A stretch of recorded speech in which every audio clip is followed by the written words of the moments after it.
up? What up? What up? Yeah, thanks. Copy. Shazam.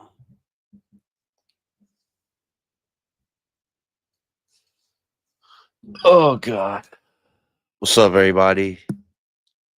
After party from AB Media 83. Waiting for the people to hop on over. Hit the link.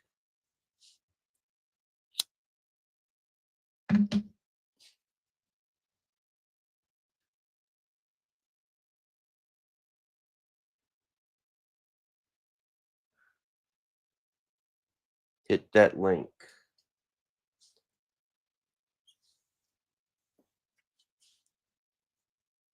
A long day at work. Very eventful. One more day and I'm on vacation. Hit the link. Come on up. Where you at, Naima? Bring your butt in here.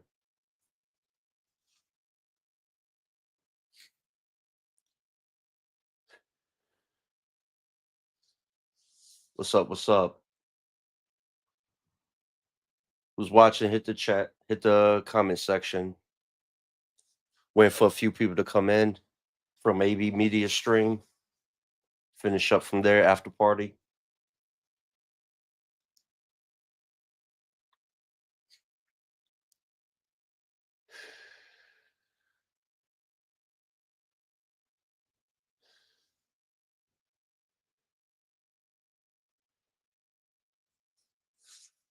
Hit the link is right there in the chat. What's up, everybody? Who's watching?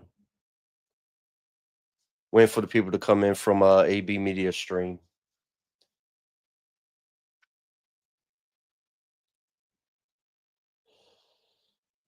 What's up, Naima? Hey, what's good? Jersey's in the house. Yeah. Hang on a second. Just gotta give you a like.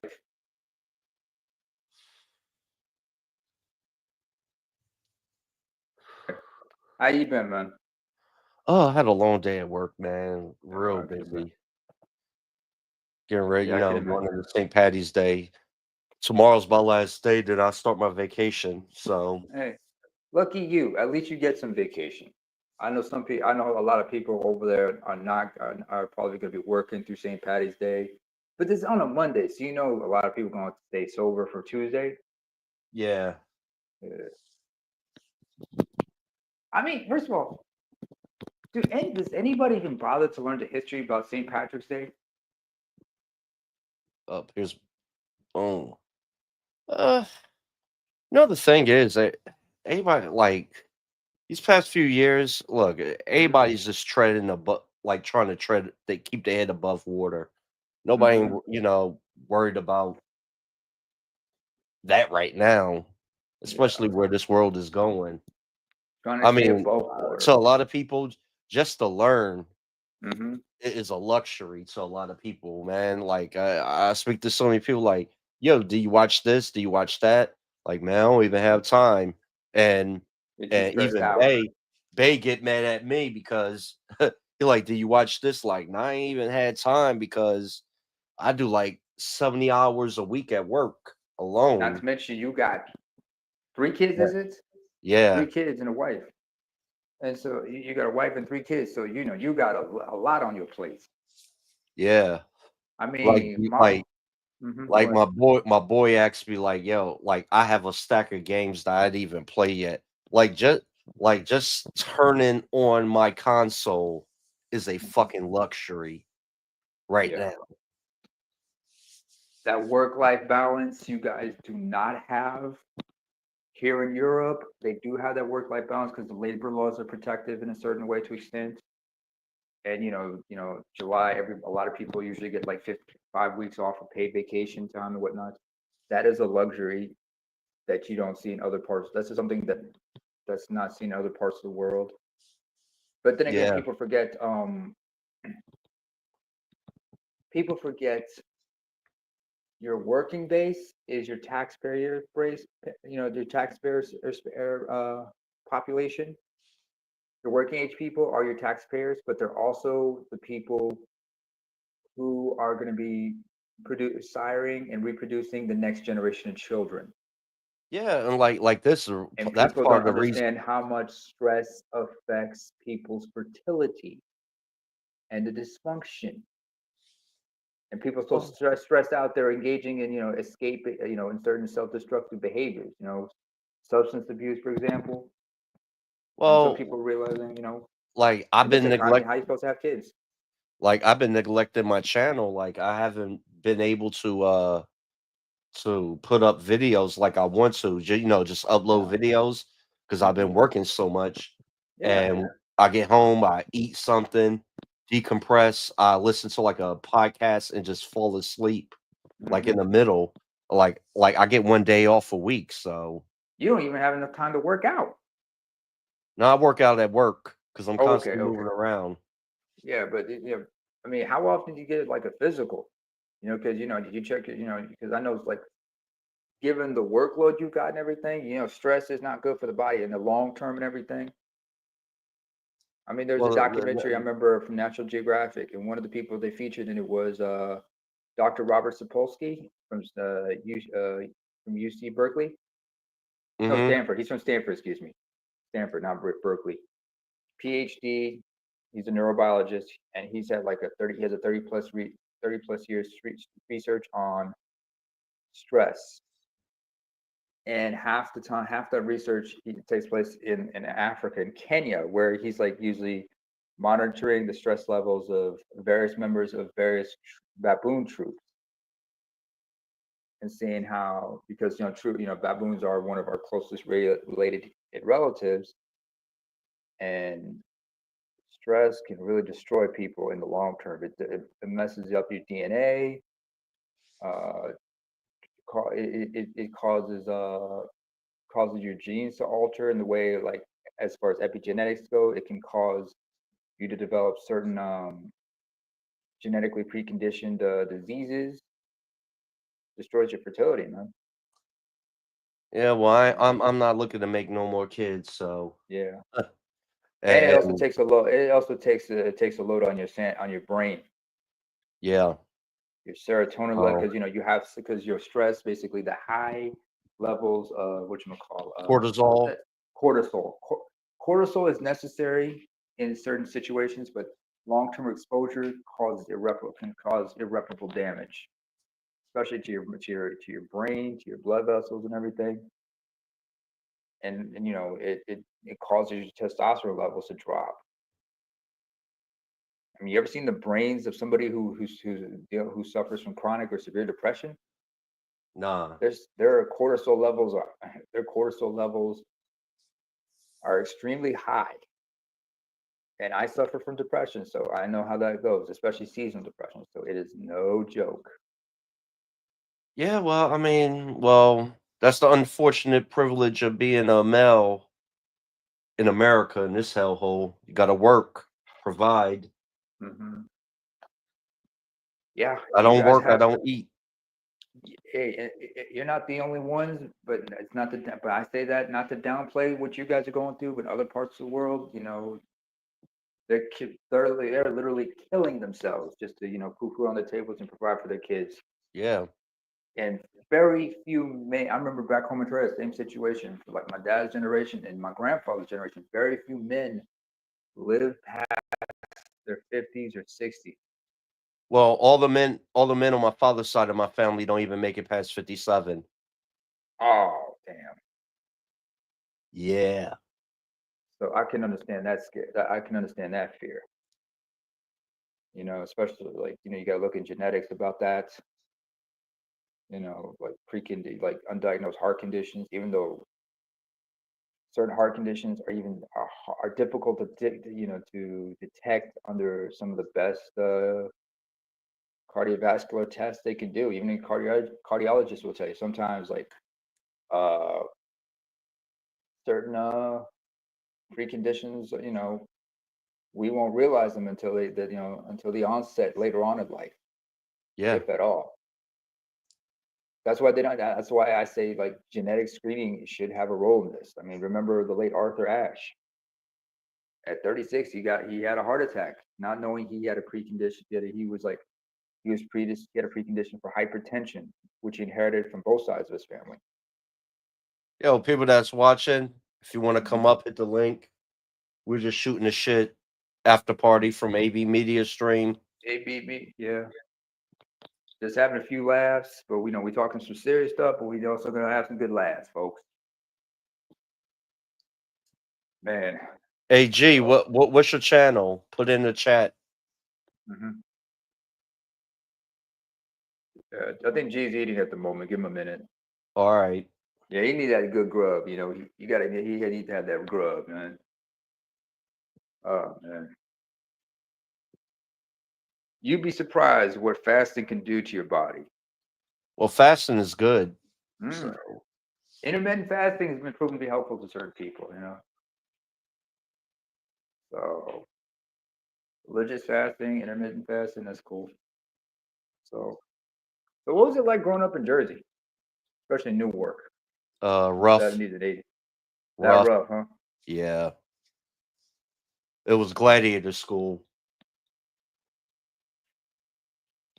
A lot of fights. Yeah, it's was not a healthy environment to grow up in. I tell everybody, like I think it's part of the reason why this current generation is fucked up, because these are the parents that's raising them. Because I mean, if you grow up in a economically depressed area, you're gonna have high violence, high drug abuse. I mean, I came up during a time where the heroin epidemic ended. And Then you had the crack bomb and the AIDS bomb. So, oh yeah, man, not too good. It was rough. I mean, Redman talked about it in his songs. I understand. I also understand. Joe Rogan was born in Newark. Yeah. His grandfather still lived in the area. So because remember, you know, the whole thing about redlining. Yeah. And at that time, there's like, you know, when black folks were moving into Newark, you know, a lot of white folks were moving out. Yeah. And with white people moving out, you also have a thing called capital flight. Oh yeah, all the money leaves. Yeah. Look at Detroit. Look at Cleveland. Well, all your inner cities that happened to after the race riots. So yeah. Joe Rogan talked about, like, you know, when was it realtor was like scaring a lot of white folks to sell their homes because blacks were moving out, blacks were moving in. Rogan's grandfather said, "Get the F off my property, right? I like black people." So when he was born in Newark, you know, he grew up around some folks, black folks and whatnot, but he also grew up in Boston and around the Boston area. He's been all over the place, but still don't know how the city got its nickname, Brick City, though. But really, all though, the Naima. project buildings. Huh? All the project buildings. Oh yeah, you ain't never seen it. You never seen? Have you ever seen Newark before, Naima? No. I've been to the States once, but that was back in 1990. So I was like 7, 8 years old. Oh, well, Only place I've been to was Brooklyn. I've been to the DMV. And if you see Newark, if you see it, you will understand why they call it Brick City. Literally, like the brother said, it's literally just project tenement after project tenement after and project. Factories. And drug companies and like that shit literally the concrete jungle. Concrete jungles. Because originally all the project buildings, they were built for the veterans from World War II. Right. Okay. So yeah, that's where the projects I'm from. They were built for veterans of the World War II. So World War II, but they Korea as like well. By the time the blacks that came there, like in the 50s and 60s, the whites were moving out. Yeah. You know what? There's a TED Talk by a journalist named Rich Benjamin. If you look at him, he's like, you know, he's a short statured individual, unassuming. His high pitched voice, he kind of reminds me of Lavelle, what's his name what's his name? The guy played Geordi in Star Trek Next Generation. Jody The host of Meet and LaForge. Greet. Yeah, LeVar Burton. Lavelle Forge. He has a voice similar to Lavelle Forge. Little guy, and he did a TED talk about this, about his like year-long investigation about white flight and going to some of the whitest towns in America. Well, you ever read the book Sundown Town? No, but I'm familiar with the concept.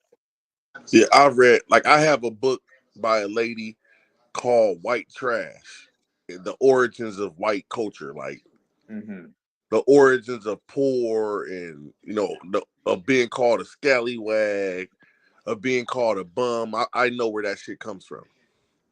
So it's a really good book. You should get it. It's called White Trash. And it's written by a white lady. That's like, it's written, she's trying to explain to white people that you're not, like, all of you guys were looked at as equal with black people. Yeah. But the trick that happened is during the New Deal, to get the white people to stop fighting other white people, they told the poor whites that at least y'all better than the blacks. And JBL said it. Was it LBJ said that? Yeah, it was LBJ. He convinced them. Yeah, and the thing is, that was during the New Deal. Yeah, that was Lyndon Baines Johnson. But after the New Deal, after they made the New Deal, after the Dust Bowl and all of that shit, that's where welfare and shit all came in, because white men were leaving their families talking about, I'm going to the store, and they would never come back. Yeah. Because they were so poor, and when they would, this is what made the riots happen. When those white men from the Dust Bowl would fuck around and come up on the black town, and we had food and water, and we still were up, they attacked those towns. That's what the 1910s and 20s. Yeah, exactly. They attacked the black towns because during the Great Depression, the black towns didn't suffer at all because our money was not tied to the stock market. See, black people money was never tied to the stock market. It was always liquid and inside the land. You see what I'm saying? You know what? I remember when I was a kid, I watched the movie, and then I read the book, The Grapes of Wrath. Exactly. Yeah, being, exactly. You ever read a book called Of Mice and Men? I read the book, actually. I read a shorter version of it, but yeah, from the British Council. I read The Grapes of Wrath and Of Mice and Men, and I read all the great classes, The Great Gatsby. I've read all of that shit, man. The Outsiders, that was then, this is now. I've read Tolstoy, but what I'm saying is, most people don't know this history about the Dust Bowl in America.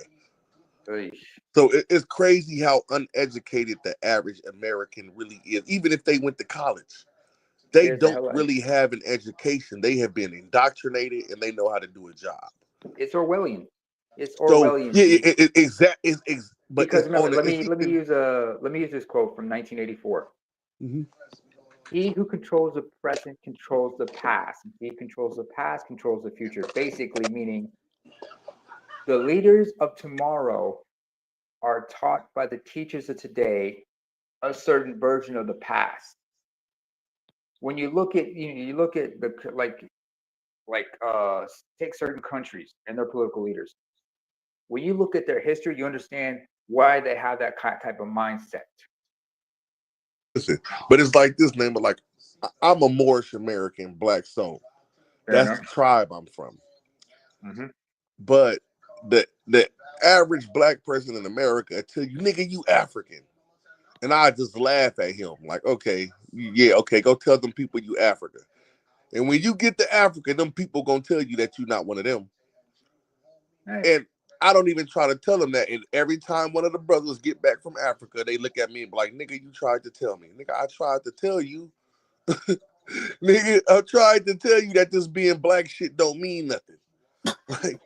Like that's just your skin color. Nobody gives a fuck about that. I once got asked, are you African? My answer was, among other things. Yeah, you know what I'm saying? Nobody cares about your skin color. But in America, that's Oh. very important because that's what separates classes in America. Yeah, in Europe they do actually. Well, this is They what do I'm care about saying. skin color, but yeah, I see, The I see, poor I see. Europeans, listen, the poor Europeans do. The rich Mhm. Europeans only care is if you're rich or not.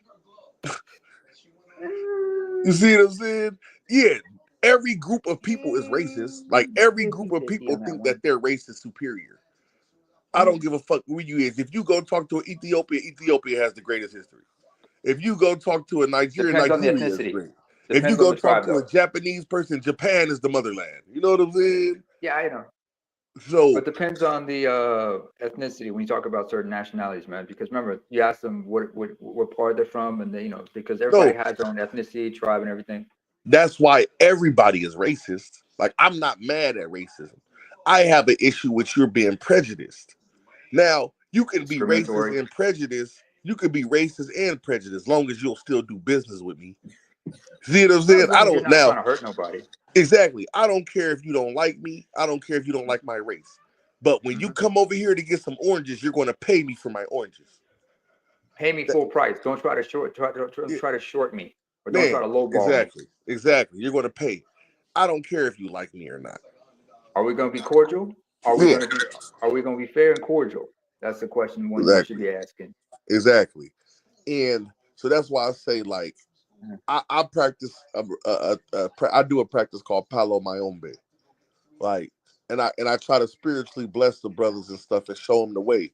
They tell me I'm doing witchcraft and all of that, and I'm like, you true, I am doing witchcraft, but you don't understand that you do witchcraft too. You just don't know that you're doing it. But like, I don't want to get into that.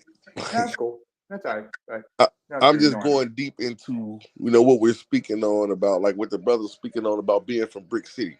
A lot of those brothers from Brick City are very spiritually attuned because they're in Brick City doing warfare. Mhm. like Namer don't know Jersey. What's your name, brother? Lou. Yeah, Lou. Namer don't know that Jersey is a war zone. Yeah. That's why I asked, because I've heard stories, but I don't know how rough certain places Oh no, are. no. Hey, What's today? Saturday? It's Yeah, Saturday in yeah, your end. It's Sunday morning over here. yeah. Probably 4 people probably got shot last night in Newark. Yeah. Shit. I mean, what's his name? Snowman. He's got a Yeah, good. yeah. He's got a good buddy back in Chicago. And he has on Saturday mornings. He has his own YouTube channel. And one of his guests he has weekly is a member of their hometown, a pastor who talks about what's been going on regarding the violence in Chicago and how much they try to be like counseling for the grieving families and try to help Yeah. people And get out that's of what's these going on. situations. Listen, I can talk about this stuff because I'm not involved no more. But that's what's going on in New Jersey right now. Is that's a blood motherland in on the East Coast. So in Jersey, you got the people from Philly, New York, DC, all that shit, right? But Jersey, The Newark tri-state area. Newark is the motherland for the Bloods on the East Coast. Okay. So they got the most war with the blood sets, with Double I, Sex, Money, Murder. Like they at war right now. That's part of our street shit. That's part of our clan warfare. But the Bloods are basically trying to establish dominance in New Jersey. So they're fighting all the other gangs. But all Ain't the no other Crips out gangs, there. yeah, but the big Bloods, they don't want to sell drugs. And the small Bloods have been infiltrated. They all want to sell drugs. So now what you got going on is a bunch of killing going back and forth because somebody's trying to establish dominance. And the police are getting involved, so the war can't never stop. Right? If you It's just too let the much. war take place and they get it, then you end the war. But if you end the war, that means somebody get to be the king. You see Yeah. what I'm Look at it saying? this way. And Look Newark at is it, brother. being gentrified too. Yeah. Gentrified? So and while they're fighting these wars, the white people are buying the old project tenements. Like Ouch. they're remodeling the tenements, and now they won't even be in Newark. They're going to move them to Trenton and Camden.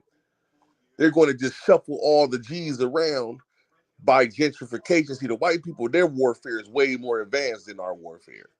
So our little boys are still fighting for block playground territory. Not realizing the bigger picture. Yeah, that's what's going on in Chicago. The same thing that's going on in California. You have people trying to get control, but the police are interfering. And you have rogue agents that sell drugs involved. They're interfering. So imagine you're trying to get this group of boys in order. But trying to get them out of there and trying to make them better people. But you're dealing with listen, you're dealing with boys who actually do murder. Like they will kill you. Ooh. And they've been armed by drug dealers and narco terrorists with machine gun conversions on their guns. And so this now has been going on for decades now. Yeah, so now this narco terrorist has teamed up with this impoverished black boy that's addicted to heroin and gave him a machine gun conversion. Or the just kid is trying to find a way to make some fast cash. Yeah, and he's being molested at home, so he has an anger problem. The school people call him stupid and a dummy. He grow up in a race segregated place, and you just gave this little 14-year-old boy, because he could sell a pound of weed, you just gave him a machine gun conversion for a Glock 43. Are you fucking nuts? This is what's going on in America. You got people that's inside the black community where you got the men that want to help, but the police are getting in the fucking way because they work for the motherfuckers who really sell the drugs. So it's like this big ass. That's why I just got to leave America. I cannot get myself involved in that shit because I'm going to die. Because I'm really from the streets. I know what's really going on. And everybody else don't talk about this shit because they not really from the streets. What's going on in the streets for real is the older G's are trying to establish dominance. But you got the G's that done sold, and now they sell drugs. And the drug money and the fast money is fighting against the people that want to establish order, that's getting helped by the people that want to keep everything the same because they're the ones in power. And secretly, their cousins and uncles are the ones bringing the drugs. G, like, what's up? G, let me ask the question, the proverbial question by Cicero. Cui bono, which in Latin means who benefits or for whom's benefit. Well, the thing is, the people benefit from it that are involved. I don't think it's always like that. So right now, what the real problem is that we've seen it from Rick Ross' story and Snowfall and all of that. Right. Is that you have these rogue agents that are not supposed to be operating in our communities. But we can't stop them because when they do get caught, they don't go to jail. And when we get caught, we have to go to prison. See, I can't help the little boys in the neighborhood if they're dealing with real warfare where they're killing each other. So for me to go out there and deal with them, I have to be ready to kill. But if I kill them, if I kill or do violence, exactly. But if I kill or do violence, I got to go to jail because you told me I'm illegal. But I know they really would talk to me, and I really know what's going on. But I can't help them because now you have this stupid law called a RICO, where if I help them now, I get to get caught up in the same criminal shit that they're doing. So I got to stay away from them because I can't get caught up in the RICO. You feel what I'm saying? Because I don't sell drugs at all. I go to work. I have a job. I pay taxes. I have a business. But if I go help my niggas in the hood, you gonna wrap me up in the criminal enterprise because really, your fucking nephew is the one giving them the drugs to sell.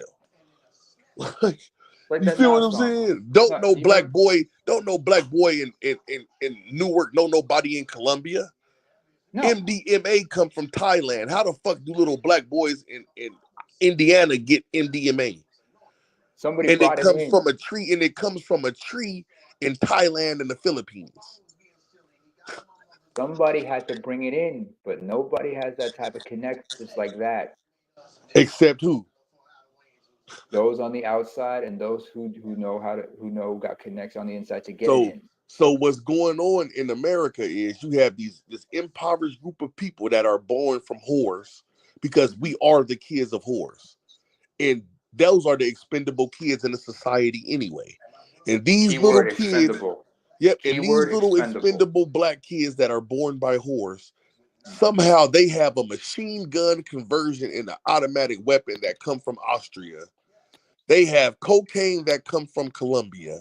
They have MDMA that comes from Thailand and the Philippines. They have opium that comes from Afghanistan and the Middle East, but they cannot fucking get on a plane and leave Chicago. But how did they get the Glock, the Coke, the machine gun conversion? How did they get the MDMA? How did they get all of that shit? If it comes from India and Sri Lanka and Colombia, how did they get this shit? G, I gotta use a movie reference here. Do you remember one of the Lethal Weapon movies? I think it was Lethal Weapon 2 or 3. It was in the second or third one. There was a scene where Roger Murtaugh, played by Danny Glover, there were some hoodlums they had to stop, right? Who had some weapons, and he had to kill one in self-defense, only to realize that kid was a boy who went to school with his son. When he went to the funeral, when he went to that boy's funeral, he wanted to apologize to the grieving family, right? Now the mother was distraught and angry, but the father was holding her. When he apologized, the mother the mother of that boy slapped him, right? He didn't respond. But the father looked at him and said, "Detective Murtaugh, if you want to help us, find the man who put that gun in my son's hands." And this is the thing, and this is the truth, Naima. Murtaugh can't find him, but G can. See, I can find that man. But you know what they gonna do to me if I find them? Yeah. See what I'm saying? So I gotta leave. I'm forced to walk away because you have to for your own well-being, because if you stay there for too long, they're gonna drag you down with them. Or either what's going to happen is I'm going to find them and I'm going to do justice, and they're going to put me in the cage, like they did Mumia, because Mumia did justice, and Mumia's still in the cell. Fortunately, he's not on death row. Fortunately, he's no longer in death row. Free Mumia, man. Yeah. Like H-Rap died. H-Rap didn't do nothing to nobody. He died in prison. Is he still? I know. Is he dead? He's dead. H-Rap is dead, brother. Trust me. Let me check. Trust me what I'm telling you. I sit on the Musella with him. I have direct connections to federal prison. Jamil Alameen is no longer with us on this earth, brother. Oh my God. I've sit on the Musella with Jamil Alameen, brother. Trust me when I'm telling you, he's gone. Allah yarhamhu. Merhaba, selam görüf.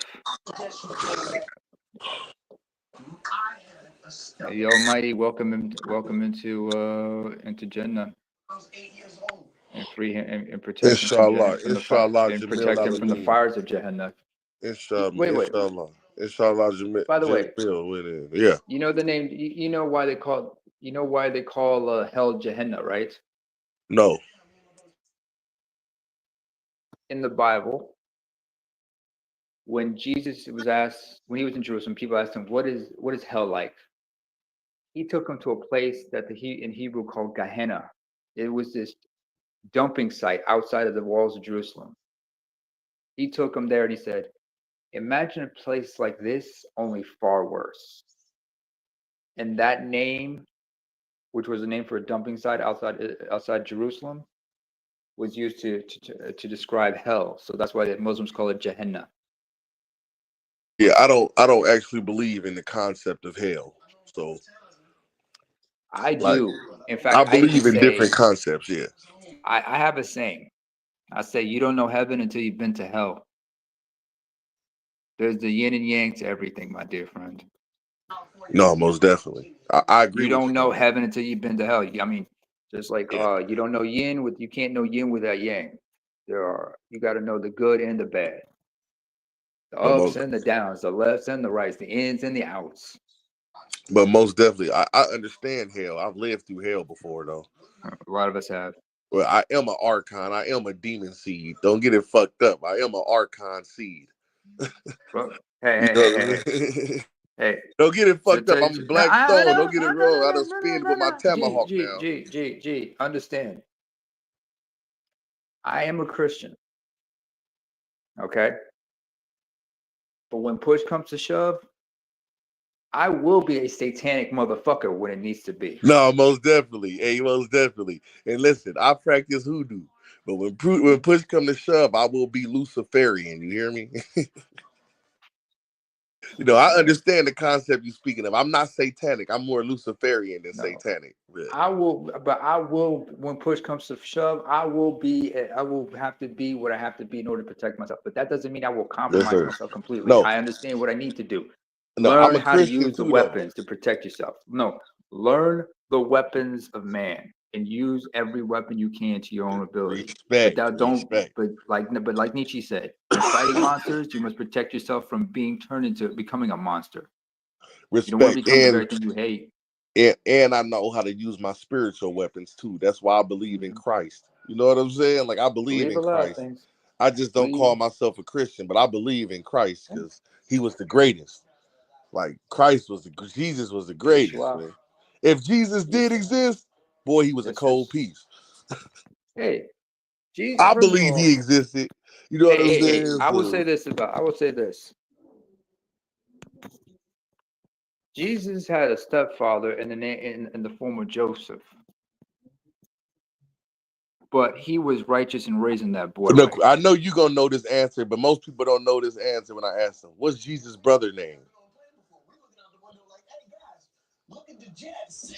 It's easy. It's the easiest question. His brother's name is John. You know what I'm saying? That's his they did Jesus' brother's name siblings. is John.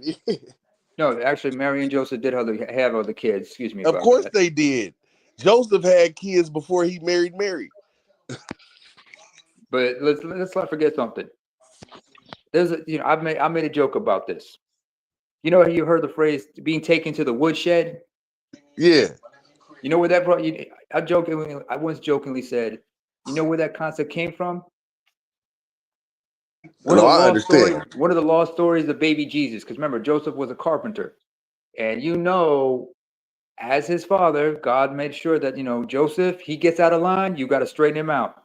You got to take Jesus to the shed sometimes, Joseph probably looked at the kid and said, I love you, but sometimes I got to whoop your ass, to straighten your ass out. No, most definitely. And you imagine Jesus getting his ass whooped by Joseph for misbehaving? Most definitely. That's why, Eddie Griffin also said, that's why they invented the shower. Jesus, stop walking on your bath water. Take a shower. Listen, you talking about the part of the Christianity that most Christians don't read. You talking about the Aquarian gospel. You talking about the life of Jesus. Most Christians don't know about the life of Jesus. Hey, within Orthodox Christianity, there was a division. There is division because they were asking, was Christ of one nature or two natures? And Christ was a man. He was a human being, but he was a man. He had women. Prophet. He had women. He did everything that men do.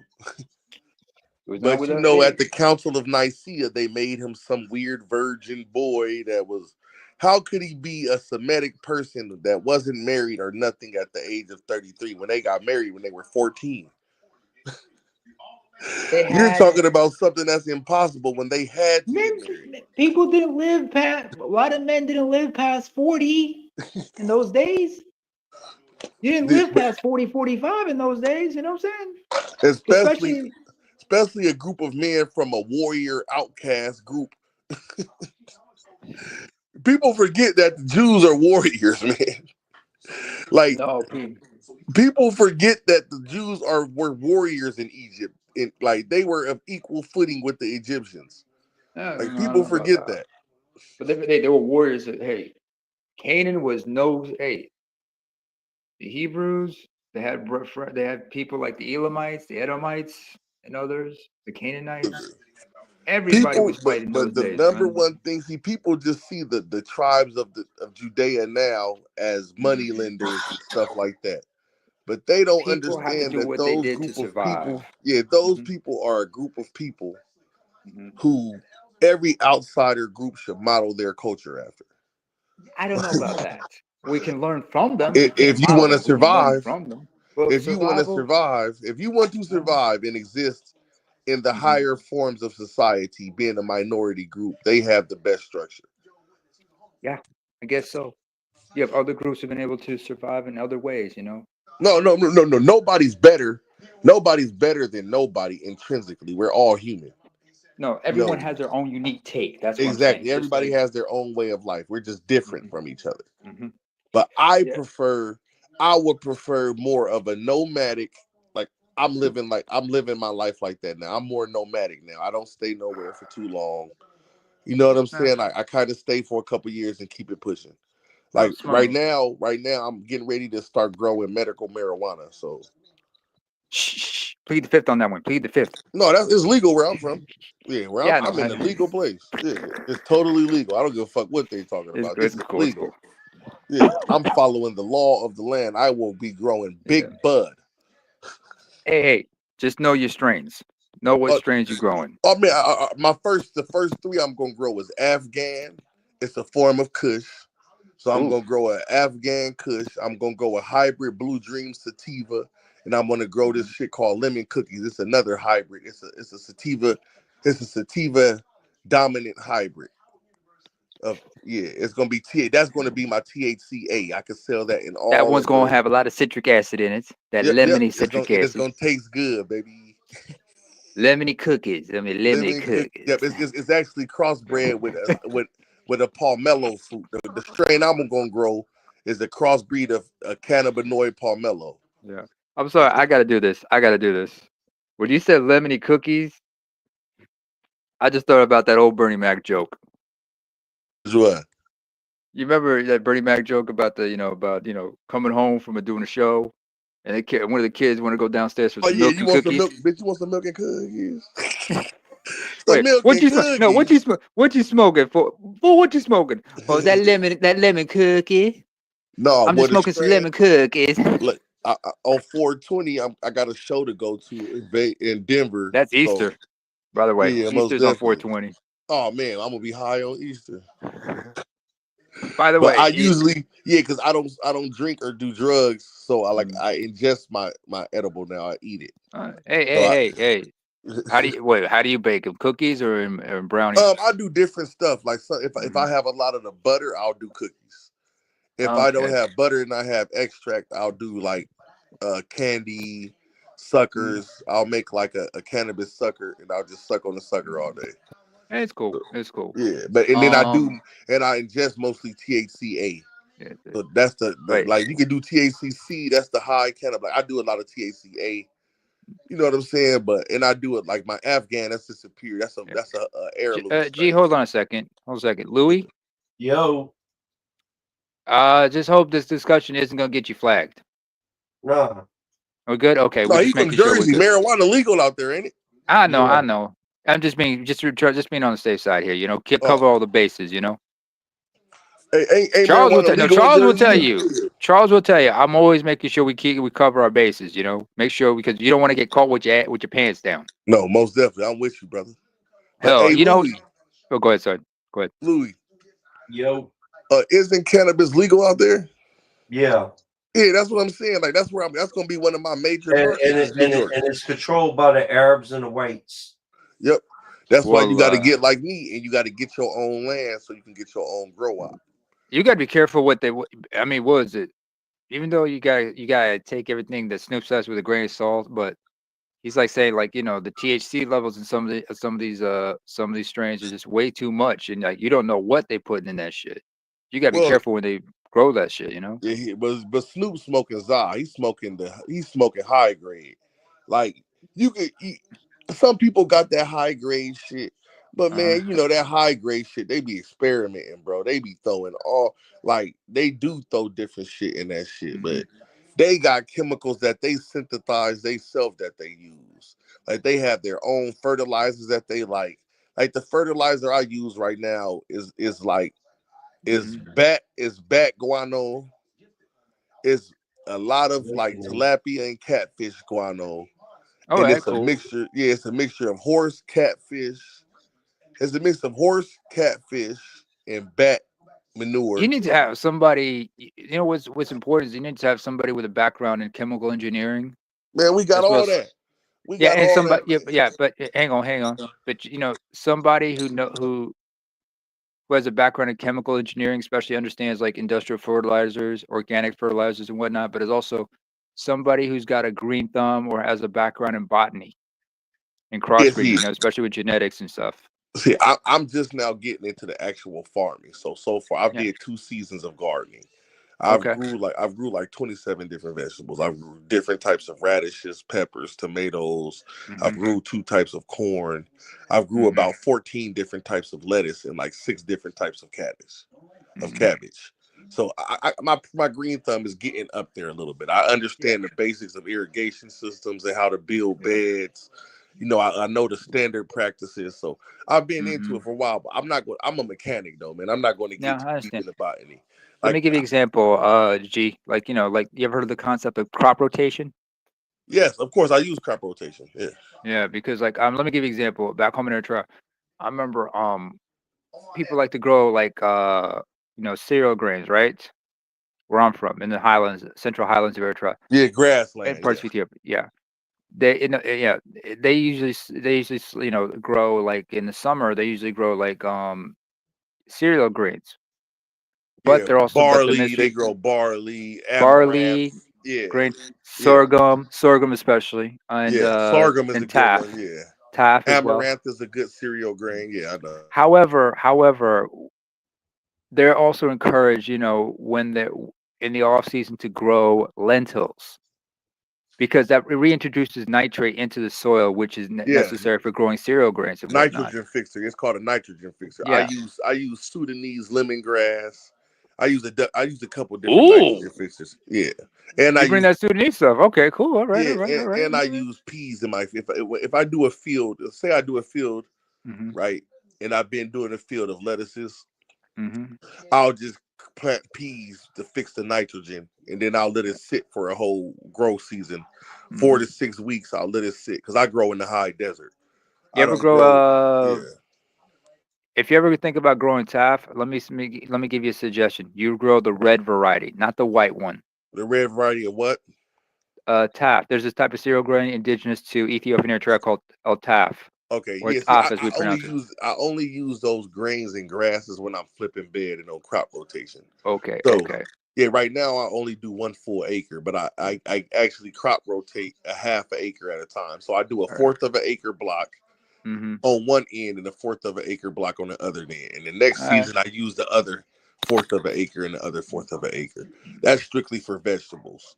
And I'm going to be transitioning when I get the customer base and I get big enough. I'm going to go to a full acre rotation crop. I'm gonna do 1 full acre of growing vegetables, one Mm-hmm. acre of growing crop, 1 acre of seed crop for my chickens and shit. But I Yeah. don't have chickens yet, so I don't need the whole acre Yeah. yet. So I'm just going to use the half acre till I get animals. Then I'm going to grow half an acre of feed crop for the animals, and the other You. half an acre for my Mm-hmm. farming, for my gardening CSA thing.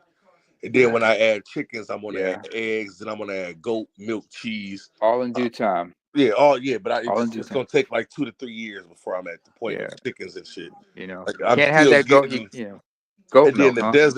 the desert is hot. It's hard. Like first off, I don't have my own well. I gotta pay like 22,000 to get a well done. I Jesus. could get one. I could get one for like 6,000, but that's a shallow well, and I won't be able to use it all year round. I can only use it in high water season for like 6 months out the year, and I will still have to pay. But if I pay for the big well, and that's the infrastructure, that's like 22,000. I'll never Hmm. buy water ever again. Um, Yeah, I remember like there's this YouTube channel I check out, yeah. and what they do is they do a vertical or farming. If you ever heard of that? Yeah, I use some of that, but you can't grow. You need space to do that.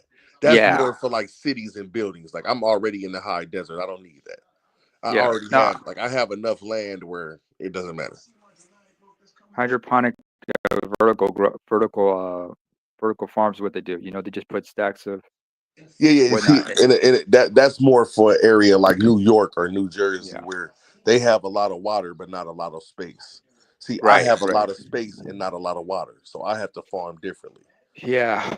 Just like. See, Mm, I'm what you call in your language a desert dweller. I live in the mm. desert, so Ain't no shame in that. You know, the desert has its own challenges of life. You know, I've yeah, seen but people. but I haven't moved there yet. Like I'm still in the Midwest. Yeah. and I'm transitioning out of working in the Midwest and living in the Midwest to move into the farm full. But I'm not going to move. I just have a plan. Like I just have to do it slowly because it all takes money. Yeah. Make sure you got. And Hey, I'm not make a sure you rich. get.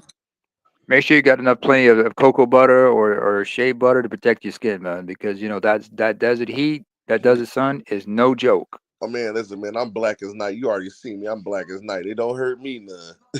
You know Yeah, what I'm saying? but you got to protect. But you know the integrity of your skin. You know the Oh yeah, no, elasticity of no, no, skin most gets definitely, affected by man. UV rays and shit. You know. I I I can. remember my father. I remember my father's hands. You know, his hands, the back of his hands, the skin on it, lost its elasticity since he was out in the sun for so long. Oh, I make my own lotions and stuff, Nayla. Oh, okay. Yeah, I make lotions, oils, candles. So like that's one of my like that's my first ever business was making All soaps and right. candles. All Yeah, right. like I do all of that. As long as it's organic and safe and everything, yeah, Oh because you yeah, don't hold know on. You what want the to see my? chemical Well, hold is. on. Here goes some of the new oils I got. Hold on. I just got a new set of Where oils were you? today. Where were you when we were making all the drizzle jokes a few months ago? Because we're talking about essential oils for the soft guy area and such. That's crazy. You want to? It's for ancient for. Oh, okay. Let me see. All right, essential oils. All right. Not bad. Not bad. All right, not bad. You muted yourself. Hold on. Here go the ones I got today. Hold on. Hmm. I Yeah. have. You can flip the camera actually. Oh, where that button at? Is that it? Oh no, you turned your. Oh, he pressed his. He'll be back. Yeah. Hey man. So yeah, on a different note, man, how's fatherhood been treating you, man? Good, but could be better. I mean, long hours at work. I'm barely Yeah. home. Are the kids bilingual? No, wait, oh, here he is. Okay. Okay, back. Come on back, G. Yeah, I don't know how to flip the camera, Naima. Okay. But here, but hold on. Here goes some of the oils right here I got today. Hang on. Let me see. I Let me look. got right here an orange one. All right. That's eucalyptus. All right. This is lavender. Wait, eucalyptus. You know, you have an idea how many koalas are gonna be on your back after that? You said what? You said eucalyptus, right? Yeah. Do you realize if you're in Australia, you're gonna have a lot of koalas on your back because they love eucalyptus trees. They love no, eucalyptus leaves. They eat that a lot. no, I didn't know that. But hold on. You learn something new every day. These are the oils I got today. It's All right. six These of are them. nice. Hold on. I do all of that, but hold on. I'll show you. Yeah. Hold on, I'm gonna show you a couple. I got like I just busted out. Hold on. Let me see. I've been doing laundry all day, but hold on. Yeah. See, we had to go flip some beds today, so I still got Fair all enough. of this stuff out right here. Hold on. Fair enough. Open on my balcony up. That's all right. You see all my tools and shit? Let me see. Oh wow. Yeah, this is my shit. I just sit on my balcony and just look out after I'm looking at my garden. But there go all my tools. There go my irrigation hoses. It's too Mm-hmm. cold to plant up in the Midwest where I'm at now. But I'm gonna go down to Arizona and get my bed straight. But then these are my tools for when I plant up here in the Midwest. That's my irrigation hoses, and they go my that's all my measurement tools. They go my shovels, my hoes, my stirrups, my pickaxe. Mm-hmm. Yeah, I really do this shit, bro. Man, that's dope. That's I dope. really do this shit, bro. Like I'm really trying to be an independent businessman. That's why when we be on here talking about stuff, I started to be quiet because I realized these dudes are lying. They're not real businessmen. Yeah. But as far They're as not businessmen. but I will tell you this, G. I know you know you got to do this on your own. But I still remember H. Rap Brown had that speech back in the day about individualism versus collectivism and how Oh, you need to work as a collective. But and I also remember seeing a clip of him when he was giving another speech where he was explaining that black people can never be afforded individuality. You know? I try to work with the brothers, man. I know, try to I work with know, the but there's a point. But you understand where I'm coming from with this. What I'm saying this, right?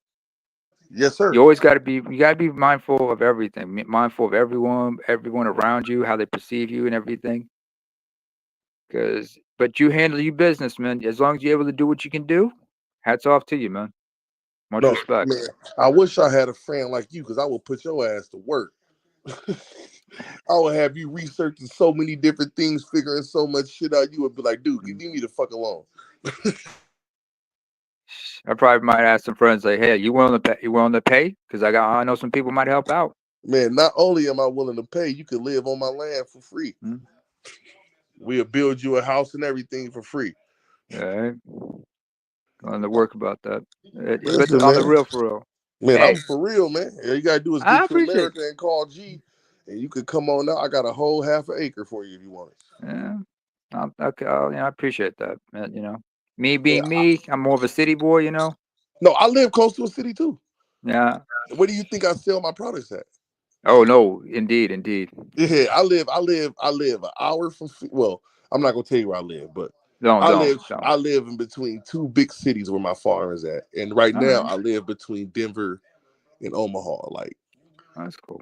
yeah, but when I Hey, do my farming, I'm gonna live in another big city place where a desert is at. So let me ask you something. How far yeah, is Omaha from Lincoln? about 40 minutes. But it's like the cities have their rivalries, right? The two cities have Yeah, their rivalries, right? Omaha is like that. A Louis, that's like Newark and one of the suburb counties. Like What in Omaha is the Nebraska? city. Yeah, Omaha is the city in the war zone, and Lincoln is like the college town where nothing happens. Where the Cornhuskers are at. Yeah, that's where the Huskers is at. That's where the white people with all the farms and the Is Lincoln land. also the state capital? Yep, that's the state capital too. Yeah, yeah, okay. Because I remember it was like I mean recently I went to a chiropractor, by the way, and he was surprised that I knew about American geography.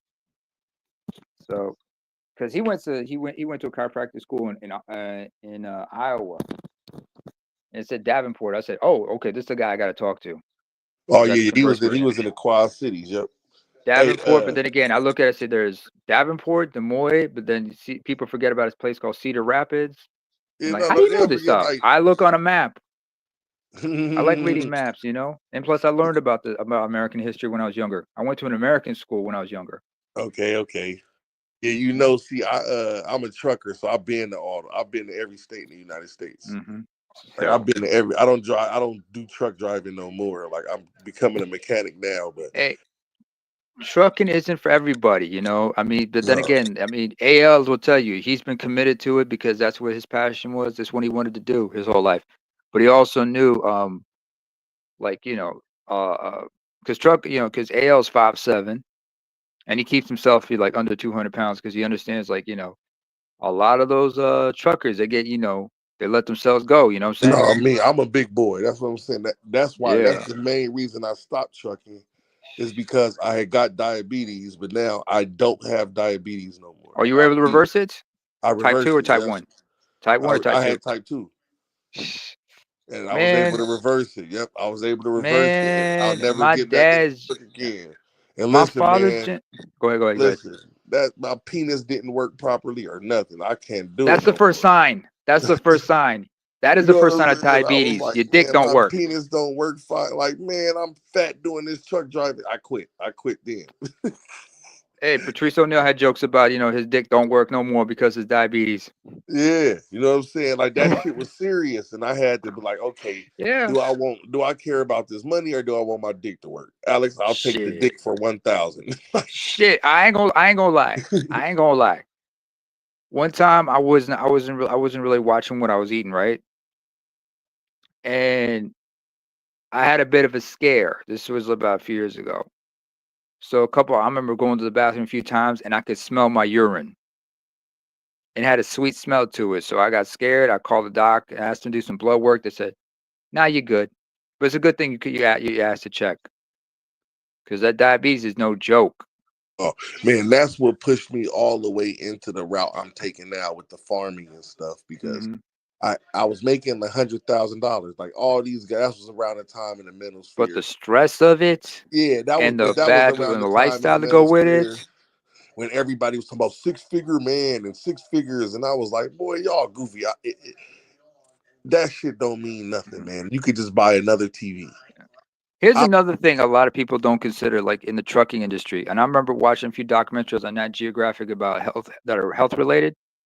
One of the people they were talking to was a trucker, and he's a big guy. He was like 6'4", but he was like pushing $3 billion, right? Yeah. And you see him sleeping in the cabin of his truck, and he had to wear a CPAP machine. No, most definitely. I had That to wear sleep one apnea is too. no fucking joke. Listen, it's crazy. I can show you this dusty CPAP machine. I don't even use it no more. I don't need it no more because I don't do trucking. I'm not fucking a big fat blob no more.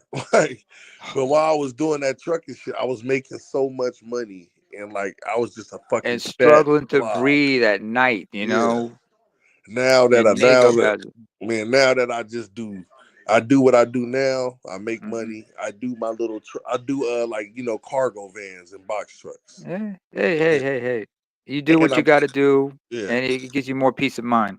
Yeah, but what it means is I'm almost done with school, and Mhm. I'll have a degree in mechanics. I'll be a full Yeah. diesel mechanic in like 6 more months, 7 more months. I'm almost done. It's been 2 years. I've been doing it for 2 years, Yeah, so that's I'll have a full degree in about 6 or 7 months.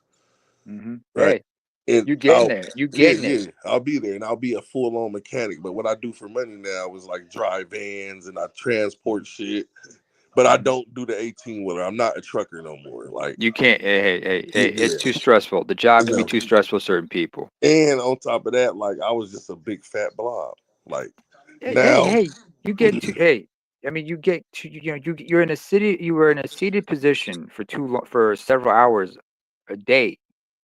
yeah, but that was no excuse for how fat, man. I was like You can get blood 340 clots in your pounds, man. legs, man. Blood Exactly. I was clots like in your 304. legs. Listen, I was like 340, 350 pounds, man. I Wait, how had to tall are you stop again? doing it. I'm only 5'9". I was God just a big fat damn! blob. Exactly. I was just a big fat blob. Like, but I always was a big muscular guy. Like my normal walking weight was like 225, 230. You blew up an extra you gained a whole nother person. I gained a whole 100 pounds doing that shit.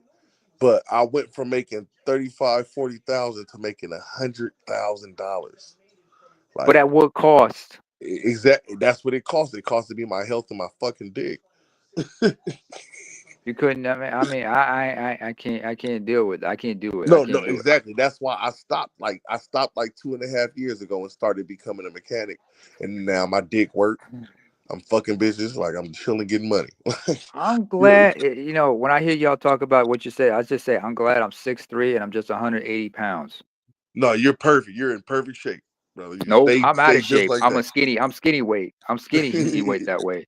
I think I But I'm dropped. Wait, I saying, think I dropped down some weight, but listen, man, because I'm trying to get down to 180 right now. You know what I'm saying? Like I'm 260 right now, so I'm trying to get down to okay, 180. I'm you're trying to five get to nine. 180. You're 5'9". You're like same size as same height as Mr. Z. So yeah. Yeah. I'm pretty muscular. Like I Mm-hmm. played football, I wrestled, Mm-hmm. I lift weight. I bench press over Yeah. 315 pounds. Like I'm a heavy lifter. Like I squat Yeah. over 500 pounds. I Yeah, deadlift Charles is like 500 pounds. Charles is 5'10". He's about you. He's about the same size as you. Yeah, 260.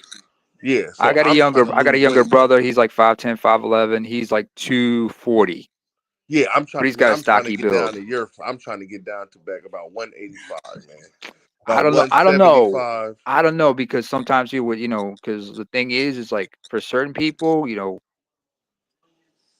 being oversized is one thing, but when you drop down weight, sometimes you got to be careful what is underweight for somebody your height, especially with your body type. If you're ectomorphic, mesomorphic, endomorphic, I'm an how will endomorph. Yeah, I'm endomorphic. So okay, so 180, I don't know, because it might take a toll on you just to drop down that weight. So you got to find like say 200 might be good, but you can yeah, come down from there. You got to see how long, how low you can go, because if you go too low, sometimes it could be detrimental. You know what I'm saying? Being underweight is also another problem. Being overweight's one thing. Being underweight, no fuck. There's no joke with man. that. I'll tell you what. I'd rather be underweight because I need my PP to work. I can't do it.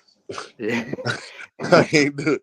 I don't think you gonna be so underweight your pee stop working. Fuck that. I need my shit to work forever. I'm cool. And I already don't got no kids or nothing, bro. So like I'm about to have some kids and shit, bro. I need my shit to be Oh, working. dude. I'm doing Oh, this dude, son. farming. Listen, I'm doing this farming. I'm eating cruciferous vegetables. Well, I'm going hard right now. I went to the doctor, boy. My sperm count is out the charts right now. I'm ready. How's your waistline? Man, about 38, 40. So I need to get down to about a 32. So I need to get down to about a 32 or 30, 32. That'll be a good Get to way. a 30, get to a 36 to a 34, and then take it from there first. Yeah, Take it that's by about gradual. 30. I got to lose about 40 more pounds, 30 more pounds to get there. Shit. You know what's my biggest, but hey, at least you're 5 now. You know what my biggest problem is being 6'3"? I got long arms and limbs, okay? I'm lanky and lean, okay? Yeah, you like my brother. My brother tall like that. I can't find a decent pair of pants to save my life. Okay? You need to get a tailor, brother. You need a tailor. Yeah, man. I got it because everything here is regular. They don't got nothing long in my case. So if I got to get a 34. Europeans are little. You're in Switzerland, so you're in Switzerland. Norway, but yeah, Norway. Norway, yeah, you're in the Scandinavia. Dutch. Oh, you're with the Vikings. They're probably big as shit. They're tall, but the thing is, they like regular long, not long. Yeah, they not black people long. They not limbs long. They got long bodies. I can't wear no skinny jeans, No, you can't. especially when I'm packing. With them long ass legs, you'll look like a stork. It make me, and plus, you can't. I mean, it's just like flashbacks to my old man when he was rocking, when they, like my dad's generation rocking the bell bottoms. You'll look like Nipsey. I can't look like Nipsey. My thighs are not built like that, man. I run. I used to, I pedal on my bike, man. So I got some strong thighs like that. Oh man, yeah, you been in the Dutch land riding bikes with them. You strong as shit. I knew a dude. Hey, you know what's crazy? I knew a dude from Deutschland. He was from Switzerland though. Deutschland means Germany, but they speak Swiss. But he spoke Dutch though. Like, so he's from the Netherlands. The Netherlands. He's from the Netherlands. Yeah, he's from the Netherlands. That's what it's called. Where he's from. Like, where's Rotterdam at? Yeah, Netherlands or Holland. Well, Holland's a region in the Netherlands. Always tell me about getting high in Rotterdam. Oh right? Yeah. But it's crazy because he smoked crack. That's what's crazy. Damn. But he was from them countries, and I used to always talk to him because he'd be buying crack, and I'd be like, man, why the fuck is you smoking crack? He'd be like, in Deutschland, we all smoke crack. That's messed up. I mean, because I know, like, over here, there's been like a bit of a crack cocaine epidemic. Just started. Yeah, but I'm saying he was telling me that over there, like all the drugs are legal. They just do every drug, but everybody's in control of it. Like, there's no crackheads because everybody has to go to work tomorrow. And I'm be thinking like, why don't the crackheads here think like that? It's because you don't know what they're using in there, what kind of substances are in there. What's kind of what they're using when they're making the crack rock over there. Yeah, then he was like that you could get prescriptions for crack in Deutschland. Like you could go there, you get prescriptions. Netherlands. Yeah, wherever he's from, like wherever Rotterdam is. He was saying that you could get prescription for cocaine. Like what? That's weird. That is weird. Because right over here cannabis is illegal. Yeah. So I'm thankful I don't drink. I don't smoke. Yeah, I don't either. Like I told you, now I take my I don't mess with that edibly. Like I eat it now and I drink tea. Mm-hmm. But somebody once asked me, I mean, somebody once asked me something, but I don't know if I want to bring it up here. But I remember a situation where somebody asked me, "You drinking?" I said, "No." Why not? I just looked at him and said, "Because I'm like Mick fucking Jagger. I'm not Keith Richards. I'm Mick Jagger." And he's like, "What does that mean?" While the rest of the Stones were getting stoned out of their minds, what was Mick Jagger doing? What was Mick Jagger doing? Fucking the groupies. Mick Jagger, he had the moves. I got the moves like Jagger. And he was lanky and everything. Just swinging. The boy said he got the moves like Jagger. He was getting it in. Almost. Yeah. Hey, but not without wrapping it up. Not without using protection. I got to wrap that rascal. Oh man, you was over there putting the hat on the Jimmy. I have to. I mean, yeah, I don't know, man. Oh, don't forget. I come from a part of the world where HIV is no joke.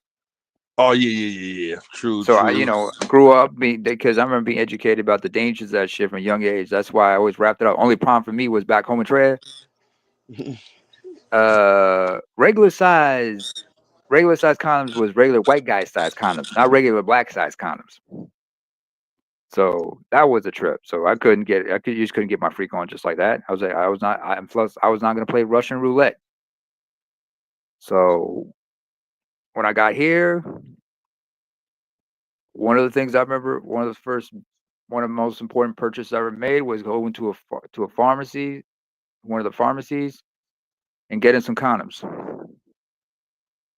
And they had a variety for those of us, on the thicker side. So I was good on that one. But, for real, I don't drink because, even back home in Eritrea, I wasn't drinking, even though, some of my partners were drinking. Best excuse I had to avoid people asking, why aren't you drinking? I just showed them some keys. You know what I'm saying? Yeah, I just tell people when they ask me why I don't drink, I just tell them I'm Muslim. No, I said I was driving.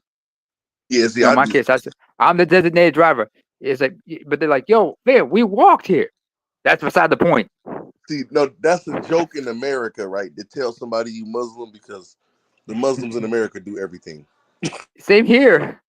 So that's why it's like when they tell me why I don't drink, they all laugh at me because I tell them I'm Muslim and they start laughing. But somebody asked me if I was Muslim. Though. I said, somebody once asked me if I was Muslim, right? And I was like, nah. But I remember I've said some wild shit about that, Because, like I said, no, because if you're really Muslim, drink, you know that Muslims aren't supposed to drink alcohol. They're not supposed to drink alcohol. They're not supposed to eat pork. Although Ethiopian Eritrean Orthodox Christians, we don't eat pork because some of our ancestors were Semitic pagans as well as Jews, so we don't eat pork. Muslims are not supposed to fornicate. They're not supposed to take interest. Loans with interest. Pork actually comes from. There's some kind of like a bacteria or something like that. No, the real reason that people of Orthodox things don't eat pork is because the people they were fighting against ate pork. You know what I'm saying? So for warfare, to starve those people out, they made the pig illegal because they didn't control it, and they made the things that had, like in India, where it all came from, when the Vedas was at war. All right, Vedas. All right, they were at war, and the Brahmins they're strict vegetarians, the Hindus. Exactly, because the people that controlled the land had all the meat. Yeah, you see what I'm saying? They had all the animals because they practiced animal husbandry. The people that ate in the jungles didn't do animal husbandry. They became gardeners and stuff. And during the war, they teamed up with the people. That's how the cow became sacred, because you could till the land with the cow. Its dung was good, and the dung provided good fertilizer. Mm-hmm. But you guess what animal doesn't? Pigs. They eat anything. A pig, and also marsupials. Yeah. You see? Me personally, I can't eat pork anyway because you just get a bad reaction from it. It doesn't sit well in me. No, me either. Mm-hmm. But that's because you don't eat pork. If you didn't eat beef, I used to eat pork when I was younger, not knowing any better. But when I learned it, but that's what I'm saying. If you didn't eat beef and then you started, your body would have the same reaction as it does to pork. I know. I stopped eating meat. I had to give up eating meat like a few years ago for my own well-being, because there was something about the meat that just didn't sit well with me. So I went to polypescatarian. Eat fish and chicken and turkey and whatnot. See, I'm going through that phase now. I only eat fish, chicken, and beef. I don't eat no other meats. Yeah. So, you do what's best for you. You got to understand your body, because you got to understand, what works for you, what doesn't work for you. No, eventually I'm gonna have more. I'm gonna adapt more like a Japanese diet. I'm gonna eat lean cuts of like venison and beef, but I'm not going to eat no poultry. I'm going to eat fish, and I'm going to eat red meat. I'm gonna eat probably fish, red meat, and just vegetables and fruits. Don't forget to grow a Zen garden while you're at it. Most definitely. I gotta research Bonsai that. trees, you know. Oh man, those must be hard to grow. I wonder if those are hard to grow, bonsai trees. Yo, shout out to the nameless protagonist. You know, I'm sure Mm. he's got a bonsai tree somewhere. No, nameless probably do. He probably got a whole Zen garden. Oh, I'm by the just now way, getting into the by the Eastern way, philosophies. Yeah. yeah. Wait, by the way, you ever watched the animated movie Afro Samurai? Of course. You know that voice that was with him, that little ninja? Yeah. What was he exactly? Was that like his conscience? Was that the only was that something he could only see, or could other And people see him? that was his inner nigga, man. You didn't know that? Afro, that nigga's got rocket launchers. Get out the way! That And they're was both his voiced by Samuel L. Jackson. that's his inner nigga. You know what I'm saying? He was over there with the samurai, he forgot he was a nigga. But that The inner number nigga one, was number one, and number two headbit shit. I need to. You know what? listen, I should be Afro Samurai for next Halloween. I need to man, grow my Afro out. listen, you ain't hit the Wu-Tang. You talking to I am the mystical, the metaphysical, the inconceptual, the you existential, talking the to nigga. somebody whose favorite member is Ason Unique. Oh man, come on, man. You know my favorite member is Sham God, nigga. All right, cool. Sham the God. What you talking about? Shamik? Hold on. I think he went out. Give him a minute. Hey Lou, Yeah, you can hear me. still there? Yeah, we hear you. Hey Lou, Yo. peace God. Tell him my handle is Lord God Finesse. You know what I'm saying? You don't know nothing about that name, but you ain't got no handle yet. I'm gonna give you a handle. I can think of a name for you, Namer. I got my own. It's okay. I appreciate it, but I get so cool. But you need an initiate name, brother. I got my name, but I'm saying my 5%er name is my 5%er name is Peace True Allah Finesse. That's you know what I'm saying? Because I got game. You know what I'm saying? Yo, I'll be right back. All right. All right. Okay. Take your time. Yeah. Inside the 5% nation, I'm gonna break it down for you because I don't know if the brothers ever explained to you how our religion works. No, I've never actually met a 5%er, but I have learned. But I learned about 5%ers through hip hop. You know, through Nas, through the Wu Tang. You talking to Busta a Rhymes. 5%er now. All right. Right. J name is Jehovah. You know who Jehovah is, right? Well, what's God's name in the Bible? No, Jehovah, Yahweh. Yeah. So think about what I'm saying. Jay-Z rap name is Jay-Z Hova. Jehovah. You get what I'm saying now? Wait, is Jay-Z a 5%er? Jay-Z is a 5%er. Something wrong with that boy. No, every rap is an invention of 5%ers. This is what I'm saying. It's basically reciting poetry.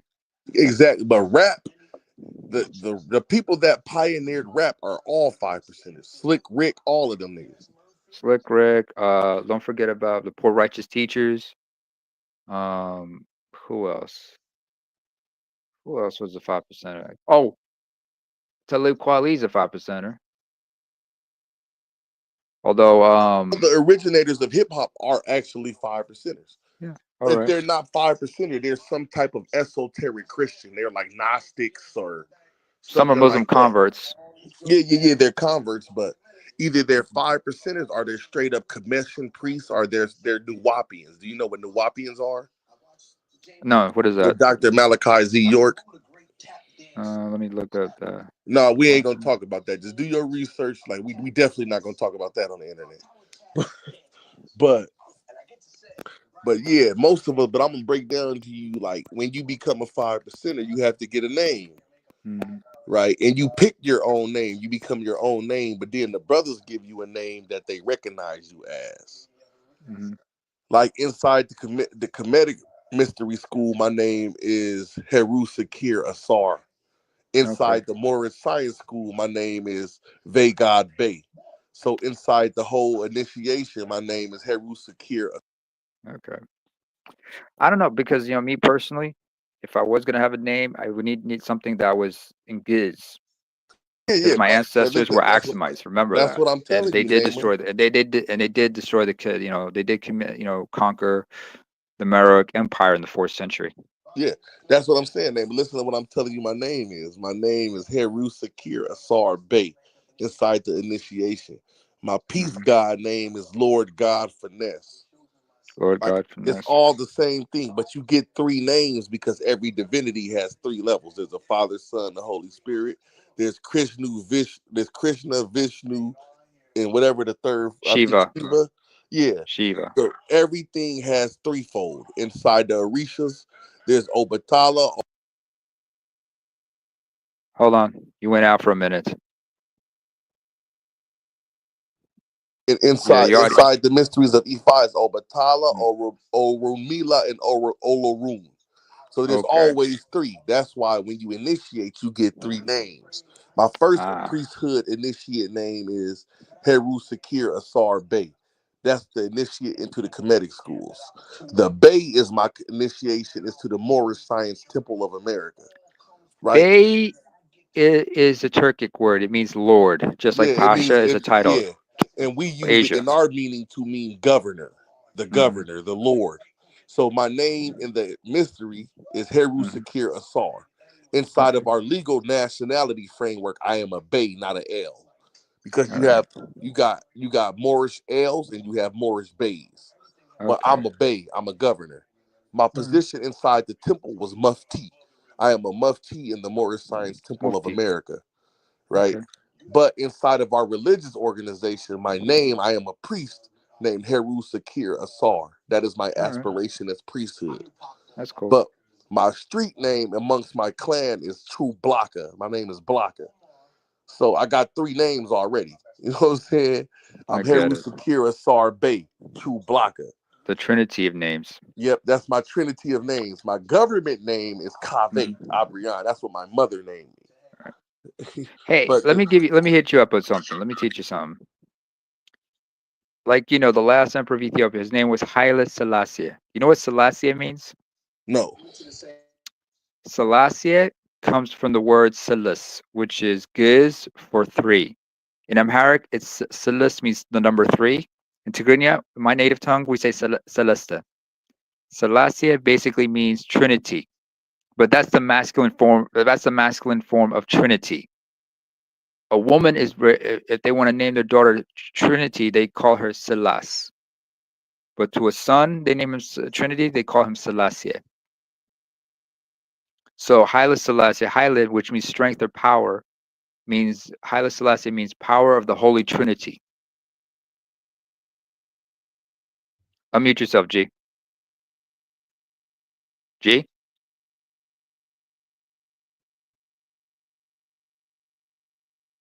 No, I'm still here, brother. I'm still here. But did you hear what I said? Yeah, but the Trinity of Haile Selassie name.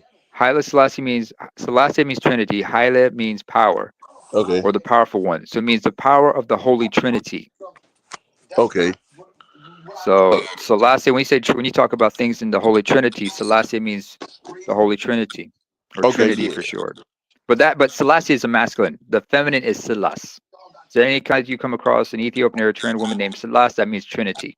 Okay. Thank you for telling me that. I sure didn't know that. I've went to the Rastafarian classes and I know the Rastafari brothers. And they love, that's their whole basis of their religion is Haile Selassie. How do you say it? Haile Selassie? Haile Selassie. Selassie. Yeah, that's the whole. He's the deity of their religion. Yeah. Even though he could not claim to be a deity because that would be blasphemous for his religion because he was he was a Tuatha, Ethiopian Orthodox Christian. No, he didn't claim to be nothing. They claimed that he was. He didn't claim anything. He was just Haile. He was just Haile Selassie. Yeah. I've read a book about that him. was his regal name. Yeah, his real name was Teferi. Yep, his name was, what is it? Teferi, from where you got Tafari. Yep. It's pronounced Teferi. Yeah, Ras was his Ras, which is actually a traditional title, which means the head. Yes, Rastafari. That was his noble title. His father's name was Mukonnen. So his full name was Ras Mukonnen of Showa. His homeland was Showa. He was the descendant of Solomon, right? He belonged to the Solomonic dynasty. Yes. Exactly. He's a descendant of Solomon. That's why we love him. He's one of the pure bloods. Yeah. No, we For understand. me, he was a tyrant when he No, comes I as an Eritrean. understand. No, I understand for you what he was. Yes. You As know, far and as my I'm people on your concerned. listen. And you know what's crazy? I'm on your side because I am not an imperial. All right. Yeah, I am one of the pagans. I'm like you. I am a pagan. So I am not imperial. So I'm actually, even though I know about Haile Selassie and what's going on, I would be on your side no matter what, even to go against him. Yeah. Because that's what I And am. I'm a black stone. I bang the five. That's who we are. Like, you know the truth about everybody's ancestry, because we do. I mean, uh, even now, considering what's going on in Ethiopia and Eritrea, and everything, I understand. Like, yeah, I Haile understand. Selassie is an imperial. He was an imperialist, but then again, you have to understand Eritrea. If you understand the fall of Aksum, the kingdom itself, Aksum was basically most of Eritrea and northern Ethiopia. The city of Aksum, which is in Tigray, that's north Ethiopia, still exists to this day. And it's a holy city for Christians. No Muslims are allowed to have a mosque there for good reason, which is understandable. And but when Aksum fell in like around the 10th, 11th century AD, and eventually in the 12th, and then there was a Zagwe dynasty that ruled the region until the descendants of the Aksumites, which diverged into various ethnicities, end up establishing different kingdoms. Like in the case of the Amharas, that's the people who are dominant in Ethiopia, the dominant ethnicity, not the ethnic majority. They established the Abyssinian Empire, from which the term Habasha comes from. And it was Yekone Amlak in 1270, I believe. 1270, he established the Ethiopian Empire. However, in Eritrea, the Tigrinyas, that's my ethnicity, who are cousins to the Amharas, they established a different kingdom called Midri Bahri. Midri Bahri means land by the sea. And it's from that name that based on that name, the colonizers also gave us our name, Eritrea, which is based on land by the sea or land by the Red Sea, because the Greek name for Red Sea was the Eritrean Sea or Eritro. And so understanding all that history and trying to understand who we are, what we are, a lot of my people sometimes forget about our history like that, you know? Like some people don't even, some of my kinfolk in the diaspora, they don't even know the term Midra Bahri, because nobody really used that. When they look at us, they look at us like fellow Ethiopians. They say we're all Habashas or Abyssinians. Even though those who knew it, we're like, no, we're not. But unfortunately, we got to use the term amongst ourselves. It's kind of like the term Iberian for a Portuguese, because that associates you with a Spaniard. Hey, namely, you know what's wild? Please tell me. I once got into an argument with a Rastafarian brother about this very subject. Because when I was learning about the Selassie, and I thought they were The who? revolutionary, right? The And who? when I found out that they were imperialists, I immediately stopped attending the Rastafari school. Well, you have to understand geopolitics at that time. Everybody was an imperialist. Everybody was Listen, fighting for control. That and Red I Sea. do understand that. Yeah, But you got and to you understand remember, why they were. You understand why they were imperialists. I do. But that doesn't change the fact that I'm the side that imperialism got practiced against. Yeah. You know what I'm saying? So I'm on your side. Me and you are the I same. appreciate it. Yeah, your Eritreans are the people who they practice imperialism against. And we had Even our though you own were all, informed. even though you were all the same group of people, those are your cousins. Yeah, they're kinfolk. It's kind of like the Portuguese with the Spaniards. Remember, Portugal for a time was under Spanish rule, or Exactly. like how It's just like, you know what it's just like, Nema? It's just look at the like what former the Yugoslavia. Nigerians. It's just like what the Nigerians and the Ghanaians did to the American blacks.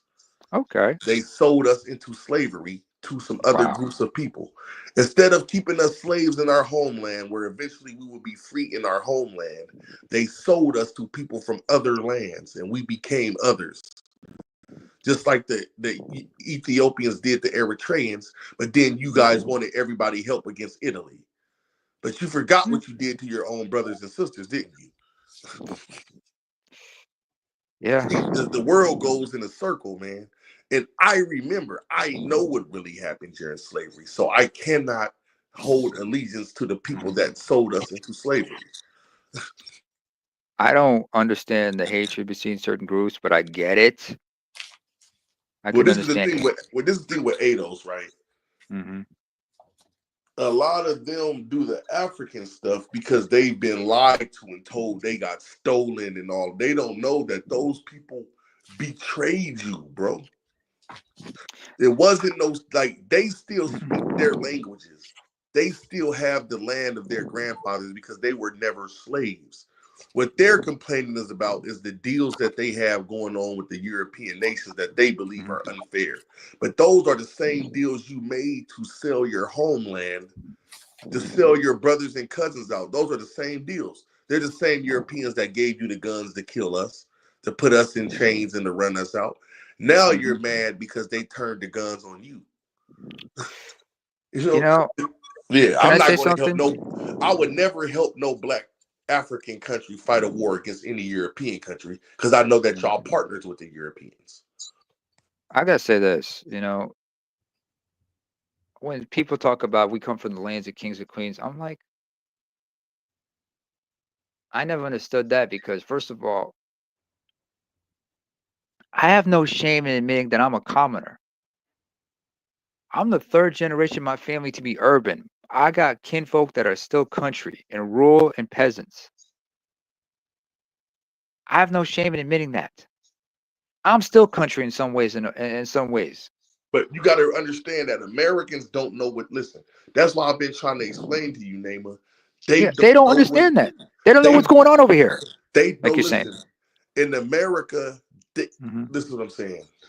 The word king, queen in America is not real because they've never lived with a king or a queen. Like, Yeah, they don't even know what that means when they say I'm a king. they don't understand Like, what it means to they don't be listen. They don't royalty. even listen. They don't even understand the economic system that they live in. Yeah, So if they don't have the mental capacity to fathom that king means absolute dominate rule, they don't know what that means. They don't understand that this country is ruled by groups of people. So they don't understand conglomerates. that there are some places that are ruled by one people. Like, Yeah, whatever they say is right is right. Whatever they say might has goes. always been right in many Yeah. parts of the world, man. But Americans don't understand that because they've never seen, like, America is so good at control that most of these people think that they're free. You see what I'm saying? They think like What's it Eddie working. Griffin said Yeah, about freedom? yeah. Freedom. It means you must be dumb if you want something for free. Exactly. So most individuals, and especially black people in America, right? Mm. There's no point in talking to them about those things because they cannot grasp the concept of what a king really is. Like, that's why with me and the brother, he was from New York. We got Right? into it about Haile Selassie because I realized, okay, this nigga's an imperial. He Like, was. yeah, he was, but I'm saying he never stopped being. He lived in the castle his whole life. You'd be surprised how many Ethiopian emperors and empresses were imperialist as hell, especially with the scramble for Africa and everything. But listen to what I'm saying. The Americans, they think imperialism is good. That's why they say I come from kings and queens. And I'll be looking at them like, nigga, do you know what that means, you fucking idiot? Like, they don't know what it means. This is why Like, I have This is why I need to have conversations with certain individuals, and this is why I'm careful who I converse with on certain things. You know what no, I'm saying? that's why they call people like me and you on the spectrum because they wasn't fast as us. Like, really, they're slow and we're fast. But they've been taught that they're fast and that you're slow. So man, the shit in America, like, perfect example. I never really went to school consistently, right? True. You I mentioned just that. read books on my own. And I've talked on Self-taught. panels. and I've talked on panels with these men, and I'm way better informed than they are. I'm more well read than they are. I know more information than they know, but I never went to school to become a schoolboy and get the pat on the back. I just didn't go, but it shows in life that I'm further than them in life as far as development financially and all of that. Like they still trying to figure out how to get a job. I'm not even worried about that shit. See what I'm saying? You thought outside the box. Now, and this is what I'm saying. Most of You couldn't them, allow yourself to be pigeonholed. So you basically, when they try to put you in a box, they forgot that you had a chainsaw in your possession, and you broke out. Because my mother, even though my mother did drugs and all of that, my mother taught me how to learn how to read when I knew how to talk. So I never did not know how to read. I don't remember not knowing how to read. Good honor. That was smart. That was one of the best things she ever did, man. Teach you how to read. Man, she taught me how to read, and she didn't teach me shit else. Because if I know how to read, I know how to do everything. My mother taught me how to read, how to cook, and how to do laundry, and how to talk to girls. Nigga, that's all I ever needed in life. You see, I'm 35 right now, living good. You got the gift of gab, man. Yeah, because I used to think it was a curse. When I first came to the Manosphere, I was searching for that outlet because my dad's addicted to drugs too. Oh, wow. Like I have a problem with like I never grew up around people that wasn't doing drugs. And I understand why drugs are a controlled substance. And this is the thing. And this is the thing, right? Mm-hmm. That doesn't make them smarter than me because they went to that school building. And that's why when it comes time to show our real life, I have no problem. And they won't even show their real life. See, I can show you my gardening tools because I actually garden and have one. Mm-hmm. I can show you my essential oils and my candle braziers because I actually make candle braziers and essential oils. You see what I'm saying? But when I tell you that I talk to this other person, and he's not even willing to say his name, I know I got to be talking to a liar. I gotta be careful. Hey, I gotta be careful with my own when I'm on these panels. No. I know, but you live in a different country. I'm talking about when you see how the brother Lou, he wasn't scared to put his books up because when we start talking about books, me and him can actually pull out volumes of books that we spent hundreds of dollars on. I know that one book, that's Septuagint, that's probably a $400 to $600 book. Mm-hmm. Hey Lou, did Lou go to sleep on us? No, he said he'd be right back. He did take care of something. But okay. But you know, it's like chopping up. But you know, but you guys can chop it up on a lot of things. Me, although you know, I'm not exactly. You can chop it up on that too because you're very well informed and you think outside the box. Like and try to ask questions. Yeah, you're not myopic in your view of. I don't read. I don't read that much. Not nowadays because you know I got OCD and everything. So reading's kind of can be a problem sometimes. What I do is I compensate by watching a lot of documentaries because I grew up watching documentaries and docuseries. You know what I'm saying? So that helped me in a lot of ways. No, listen, I read books, and when I'm not reading, I watch documentaries and I do research. And if I'm not doing that, I'm probably like making candles or making soap or sewing clothes or I do a lot of different shit as far as my pastime. Mm-hmm. But I knew I was kindred with you because when you were talking, I was like, they always tell me and you the same shit, but you know more than everybody that be talking. Yeah. And they actually have to slow you down for the information. And what I'm out there. No, my thought process is like I'm all over the place and everything. They got to sometimes reel me in. So yeah, I own up to that. Hey, yo, guys. Yeah. Yeah. My medicine kicked in big time. My bad, yo. Yo, y'all stay in and talk. You medicate? What, you on medication? What are you talking about? I was asking you, how much did you pay for that Septuagint? 95.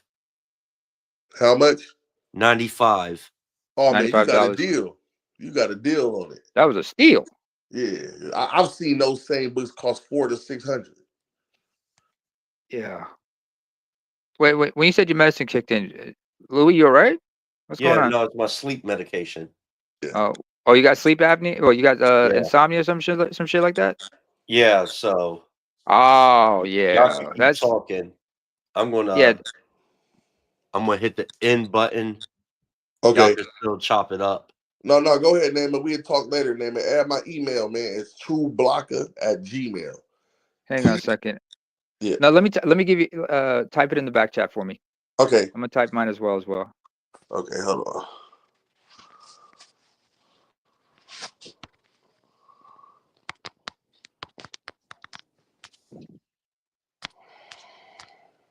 Yeah. I'll tell you that insomnia. I'll tell you, Louis, that what you got, man. That how long you had it? For a minute. That shit's no joke, man. I mean, I know there's there's a couple of content creators. He's one content creator I know of. He suffers from that.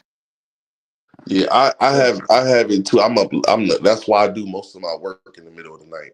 Like right now, when we get out the phone, I'm probably gonna make some soap. I'm probably gonna make about 50 bars of soap. So Me, I'm about to hit the button now. yeah. Y'all All can right, stay in. peace.